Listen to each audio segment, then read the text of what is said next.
Roderick's biggest fan. Remember that, guys, okay? I am Roderick's biggest fan. The biggest? I'm his most I'm like up there. I'm like top 3. Top 3. Remember that. Top Keep 3 that biggest camera on me fan. at all times.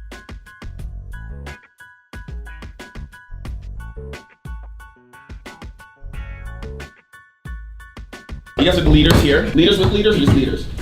Just leaders. Just leaders. So the next step is Yeah. senior leader. How do you get there? You have to have 2 first-gen leaders, Okay.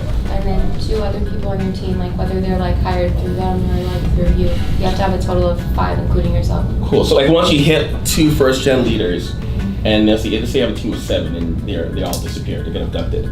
Are you still considered a senior leader? You still that. So once you hit that title, Yeah. you're just like off standard senior leader. So no one here has a senior leader, but you guys want to. But now, do we all want to, or is it like something like, you know how the Jones effect works, right? Someone's like, oh yeah, I want to be a senior leader, and then someone else is like, well, I don't really want to do that, but I'm not gonna look stupid. So like, oh yeah, I want to be a senior leader too. So is there anyone here like that actually wants to be a senior leader right now? They know that for a fact. And if you don't, it's okay. Good, I like that. See, I like that. The Jones effect is strong. For you to just stand it, see, you're good. See, look at that. Jones effect didn't work. Okay. Good. So you guys have to focus on that stuff. And so I just want to ask, what do you feel like is getting in the way of you hitting that goal of senior leadership? Focusing too heavy on the result.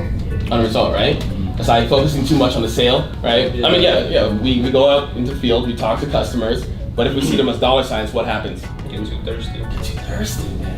No one likes a thirsty person. They like the cool individual, the person that gets to know them as a person. Like I always tell my guys, if you treat the customer like a person, you'll be fine. Hit your LOAs, make them love you, that's it. So when it translates to building a team, how can you like have that same feeling but with the people in this office? Create relationships with them and get to know them as people. And then what happens when you go and hang out with somebody and try to build that relationship? You kind of find what? Common ground. And then you're motivated to what? Work with them. They're not a number anymore. They're a person. So that's one thing that you guys have to understand. That your time as a leader for yourself has ended. The only time you have for yourself is just self-development. That's it. So now it's about developing other people. You guys were entry levels, right? Had to learn your pitch, show up on time, all that cool stuff. But now, it's not about you anymore. Right? I fired this one kid, he followed me from New Mexico. Kat, you remember him. And he had a weird relationship, right? I'm good at connecting the dots about like little things that people won't see, but I'm able to connect the dots and be like, ooh, this is gonna be bad for this person. So he had a weird relationship, a long distance relationship, but then his girlfriend like really didn't give a about anything. Not about his business, not about me, not about anything. But I'm like, how can you stay with them? They had a really great relationship, they really liked each other. And then he was the same way. He wanted to make a lot of money. He wanted to get promoted, but he didn't want to hang out with people. Then you put a hot girl on his team, yeah, then he's motivated to hang out with them. But apart from that, he didn't want to hang out with anyone.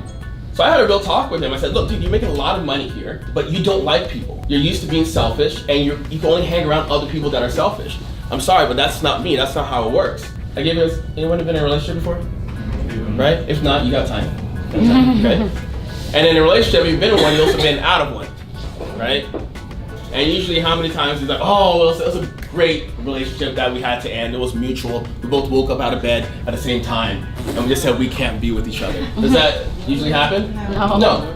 Then it's all weird and everything like that. That's the same thing with people though. Like you're gonna train people, you're gonna put 100% into them, and they're gonna leave. And they're gonna leave for multiple reasons. They're gonna leave because their parents say, hey, I don't know what kind of crazy cult you're in, where they're ringing bells and having lots of fun, but work is supposed to be boring and monotonous and horrible, and if you're not coming here complaining about work, I don't know what the hell you're getting into. Right? They don't have a good support structure at home. Or maybe the boyfriend or girlfriend gets in the way. Something gets in the way, and then they leave. And you're like, I just put in all that energy into that person. Well, good.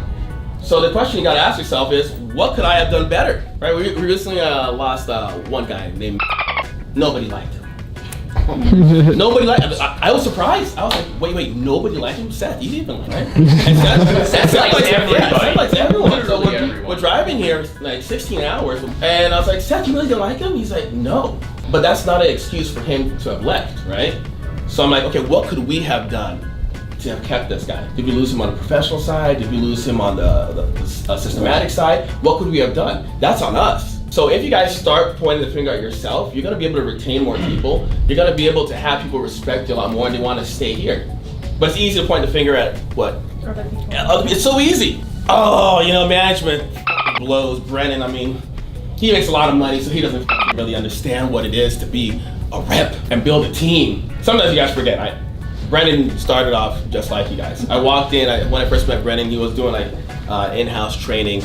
Right away I'm like, yo, that guy's gonna be a manager. Because he was just selfless. He was working hard for his people. So if you're not willing to work hard, like I'm talking about really hard, he's smiling because he's supposed to, right? He beats me if I don't. Yeah, I do. That's true. We'll take that off the record. If you're not willing to work really hard for your people, forget about it. Just forget about this whole thing here. Just say, Brennan, you know what? I just want to make a lot of money. Send me to a store with someone else that wants to make a lot of money, and that's it. Now, if you guys can get over yourself and say, okay, I'm willing to be in that servant leadership position, then you're gonna win. Because my job is this, I don't care how long someone has been in my business, for 1 day, 2 weeks, I have to have left them better than how I found them. And if you have that attitude to leave them better than how you found them, even with customers, leave them better than how you found them, you're gonna do great. But that's what I kind of looked at it. I was like, well, if I'm planning on building a business, then I'm a business partner.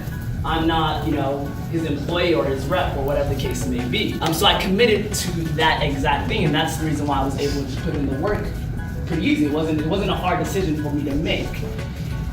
So as time went by, as me and Brennan were out here, we obviously bickered and whatnot. I think there was one time where I actually almost punched Brennan in the face, you guys. Yeah. So there of course were some hard times and whatnot, but my commitment level to building this thing never fluctuated whatsoever. And the message that I kind of want to give to you guys is that, yeah, you might come into work and say, yeah, I'm committed because I show up every single day, but are you truly committed to what it is that you want here?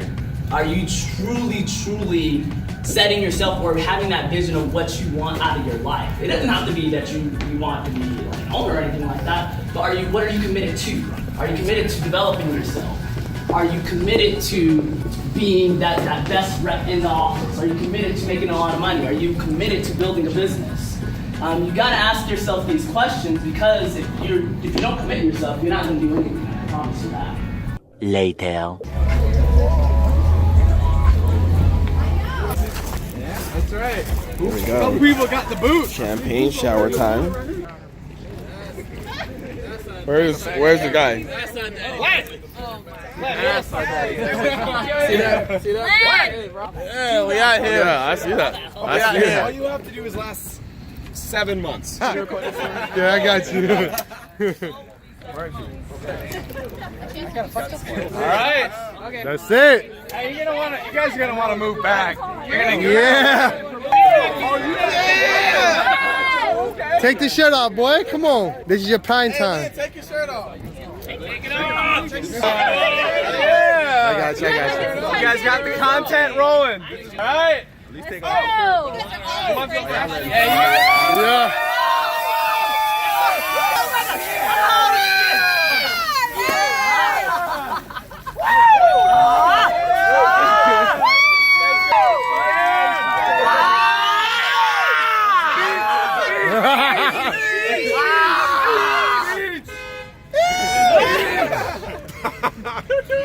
You gotta have the goggles, man. Come on.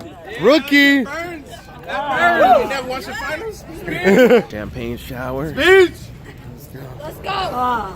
First thing that I do want to say, there was one thing that I didn't kind of mention during my speech earlier. Get it up. All right, Mr. Fulkerson, get ready to cry. I'm not crying. I ain't crying. All right. So you mean so much to me. I know we bicker and all this other nonsense, but you are my brother by all means. Woo! I still remember like the little acts that you've done to invest in me, like commitment that you had in me. It's just ridiculous. Like buying the ticket for when my cousin passed away to go to her funeral and stuff like that. Like those are things that are just so meaningful that you can't pay back. And I truly, truly love you for the things that you've done for me, not only just in the business aspect, but personal and stuff like that. And it's just crazy, like what we've done and what we're going to be doing over the course of time. And I'm just super excited. I'm super, super excited.